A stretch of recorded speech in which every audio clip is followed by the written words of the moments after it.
y señores, un nuevo capítulo en la historia económica argentina. En 1979, en Argentina promediaba el proceso de reorganización nacional, tal como lo denominó la Junta Militar, que fue la última dictadura en el país, caracterizada por la desarticulación del intervencionismo económico, el disciplinamiento social y la represión ilegal como mecanismo funcional a la política económica. Ese mismo año, la Comisión Interamericana de Derechos Humanos de la OEA visitó el país para verificar las denuncias sobre la violación de los derechos humanos. En el 79 cercaron la plaza, la vallaron, no se podía entrar. Ya en democracia, la Comisión Nacional sobre la Desaparición de Personas documentó la dimensión que había cobrado el terrorismo de Estado en el país en el Nunca Más, una pieza clave en el juicio a las juntas militares por el secuestro, tortura y muerte de millares de personas. En este contexto, la Dirección Nacional de Gendarmería, a cargo de Antonio Domingo Bussi, que luego fuera condenado a cadena perpetua por delitos de lesa humanidad, con la mediación del Ministerio de Cultura y Educación, puso en marcha el operativo Nuestras Fronteras. Consistió en la movilización de contingentes de estudiantes de escuelas secundarias, mayoritariamente de la ciudad de Buenos Aires y el Gran Buenos Aires, hacia las llamadas zonas de frontera. Su lema fue «Argentinos, marchemos hacia las fronteras», y sus objetivos: lograr un sentimiento pleno de solidaridad argentina, un compromiso permanente con las comunidades y estudiantes de fronteras y una conciencia del resguardo de nuestra soberanía. Iremos a tu pueblo. La campaña dio lugar a una vasta producción discursiva oficial que incluyó instructivos, afiches, folletos de difusión, estampillas de correo postal, diplomas de honor, numerosos artículos periodísticos en los cuales se cruzan el campo educativo y la política de seguridad nacional. Algunos de los materiales que circularon implicaban una discursividad que los participantes debían hacer suya. Canciones destinadas a la entonación de los jóvenes, modelos epistolares propuestos para que estudiantes, docentes y autoridades escolares intercambiaran con sus pares de frontera, y un modelo de acta compromiso entre representantes de las escuelas.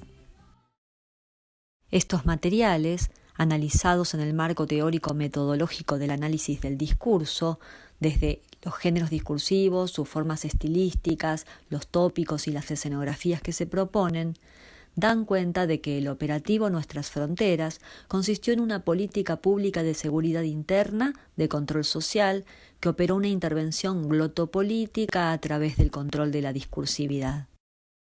Se observa una organización de tareas discursivas que contribuyen con los procesos de subjetivación afines al referencial militar oficial, dentro de una formación discursiva nacionalista, no solo para legitimar al gobierno de facto, sino también para disciplinar a una franja de la población considerada potencialmente peligrosa, pero alcanzada en menor medida por el aparato represivo. Entre los materiales del operativo se encuentra la marcha patriótica Nuestras Fronteras, que fue cantada por el coro del Conservatorio Nacional de Música con bandas militares tras los discursos de la despedida a los estudiantes. El evento se realizó en el Estadio Monumental de River Plate, sede de la Copa Mundial de Fútbol del año anterior. También hallamos un carnavalito titulado Vamos a las Fronteras, que sugiere una composición especialmente realizada para el operativo. ¿Qué importan ya tus ideales? ¿Qué importa tu canción?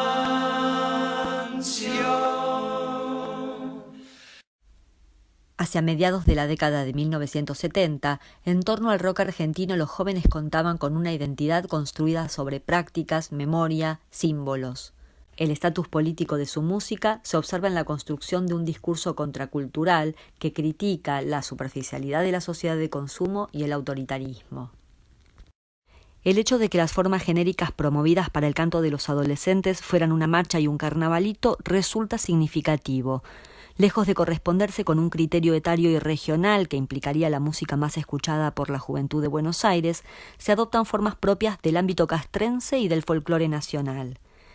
Se introduce al joven en una discursividad presentada como propia, se lo despoja de sus marcas de identidad y se propicia la identificación, aquí a través de la música, con la causa de la territorialidad. En la marcha, con una composición poética sencilla y que responde a las características genéricas de la lírica de los cantos patrios, se figuran 3 actos de habla que se resumen en el llamado de una patria, la respuesta colectiva e individual a ese imperativo y la explicación de un enunciador que se dirige a la juventud. En la primera estrofa se presenta un enunciador plural que remite a un colectivo que se siente interpelado por el llamado del deber patriótico. El horizonte azul y el sol de libertad, que activan la memoria discursiva de los cantos patrios con el azul y el sol en alusión a la bandera, refieren al llamado de la insignia patria. La respuesta es el imperativo «vayamos hacia allá». En la segunda estrofa, la movilización ya está en marcha. La guía está dada por la bandera que recorre todo el país, del monte hasta el glaciar. En la tercera estrofa, el enunciador cita su propia voz al grito de Argentina, Argentina soberana, respondiendo así al imperativo de la estrofa anterior. En la cuarta estrofa, un enunciador arenga un enunciatario valiente juventud, justificando y explicando los versos precedentes, porque está la patria entera guardando en la frontera tu esfuerzo y tu inquietud. Se trata de una voz que adopta el lugar de quien interpreta el llamado de la patria y reafirma el papel que debe cumplir la juventud a la que se dirige. Luego se retoma la respuesta de un colectivo, la valiente juventud, a la patria que llama y a la voz que interpreta y arenga en la estrofa anterior.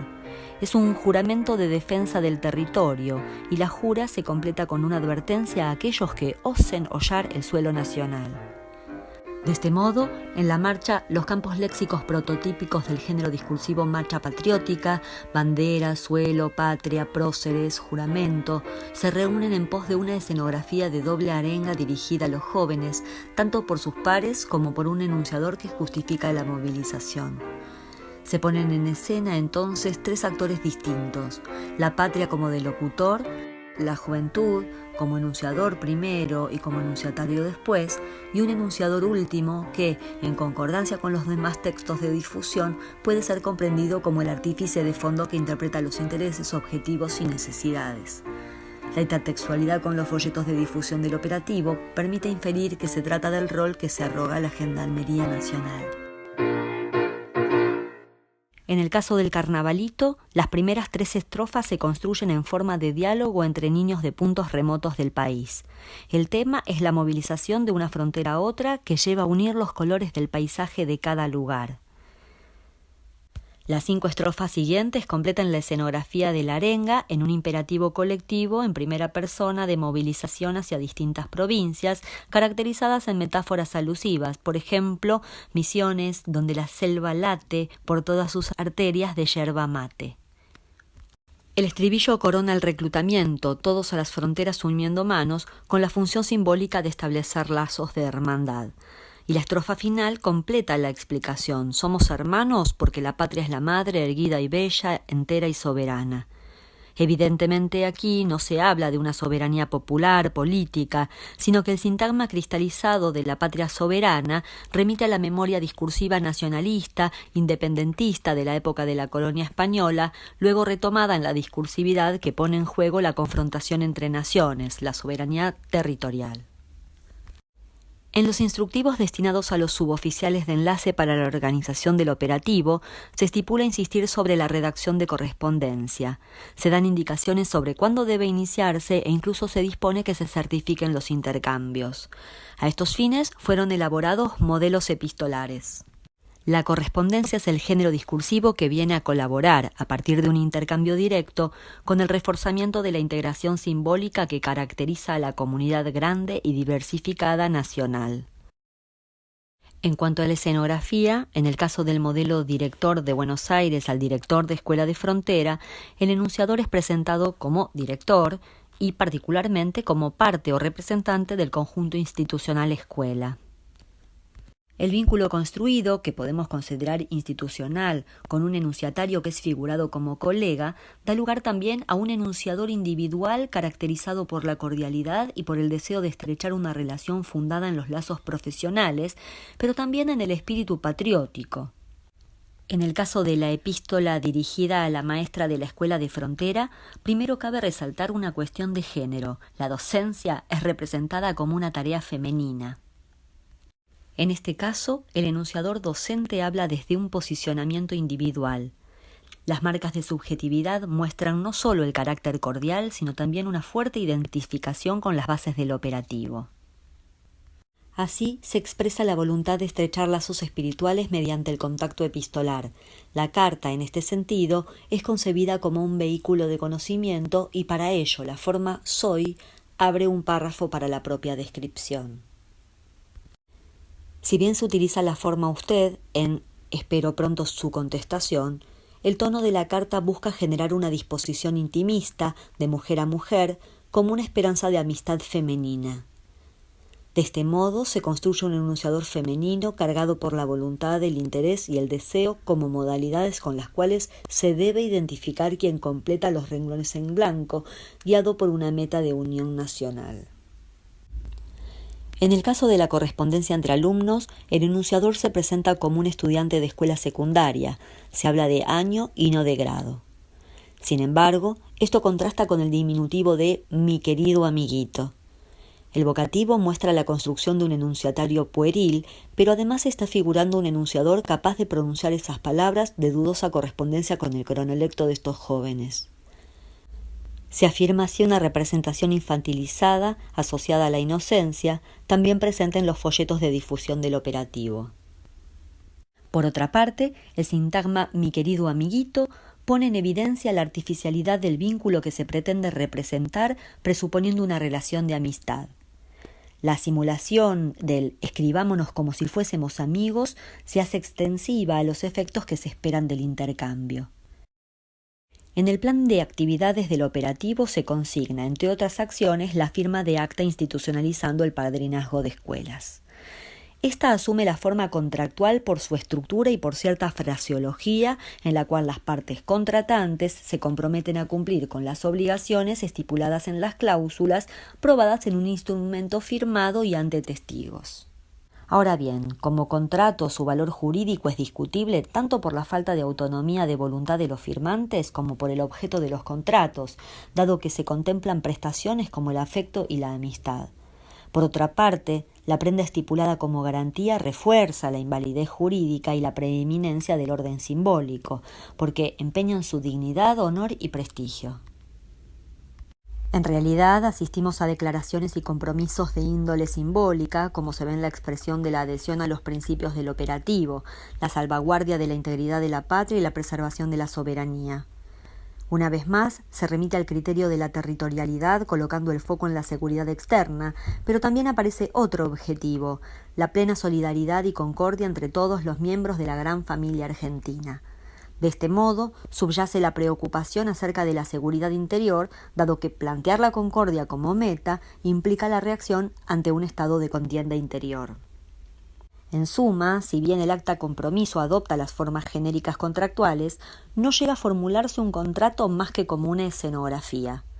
El enunciador da cuenta del acto y de los compromisos y obligaciones que asumen las partes, cuyas voces y suscripción son referidas en afirmaciones como ambas partes contratantes declaran solemnemente o se comprometen a. Con la forma de la obligación se induce a poner el foco en la soberanía territorial y al abandono de los litigios internos, y en los enunciados referidos se atribuyen sentimientos, actitudes y valores como aparecen las palabras afecto profundo, una amistad entrañable y de por vida, recibir a sus hermanos con el corazón abierto, donde no faltan metáforas propias de los géneros de la liturgia religiosa. Para concluir, la organización de tareas discursivas propuestas en el marco del operativo Nuestras Fronteras produce una intervención glotopolítica por la cual se interpela ideológicamente a los individuos, instándolos a llevar adelante prácticas discursivas que los constituyen como sujetos inmersos en una determinada matriz de sentido, la de la formación discursiva nacionalista, belicista por la soberanía territorial. Se activan de este modo, en confluencia con los aparatos represivos del Estado, los aparatos ideológicos para asumir la problemática de seguridad interior que representaba la amenaza de las doctrinas que supuestamente atentaban contra el ser nacional. Se pasa de la concepción de la soberanía política, es decir, de quién manda y cómo, a la soberanía territorial, sobre qué territorio se ejerce el poder. Así se borran los conflictos sociales y se genera una falsa idea de unión política. En el plano de las escenografías, las situaciones enunciativas otorgan la voz a la juventud en una proclama colectiva autoconvocada para unirse a las filas militares. En el caso de la actividad epistolar, esta se fundaría en la búsqueda de la integración simbólica nacional mediante la creación de lazos en una interacción directa. Se construyen enunciadores con los que se deben identificar los actores, movidos por el espíritu patriótico y el pleno apoyo al operativo, con jóvenes infantilizados y por lo tanto despolitizados. La forma contractual, presente por su estructura y su fraseología, pero sin efectos jurídicos reales, constituye una escenografía que, con la forma de la liturgia del acto jurídico y por momentos también la religiosa, ordena por automandato el sentimiento de pertenencia, de amor y de entrega a la patria bajo la representación de la hermandad.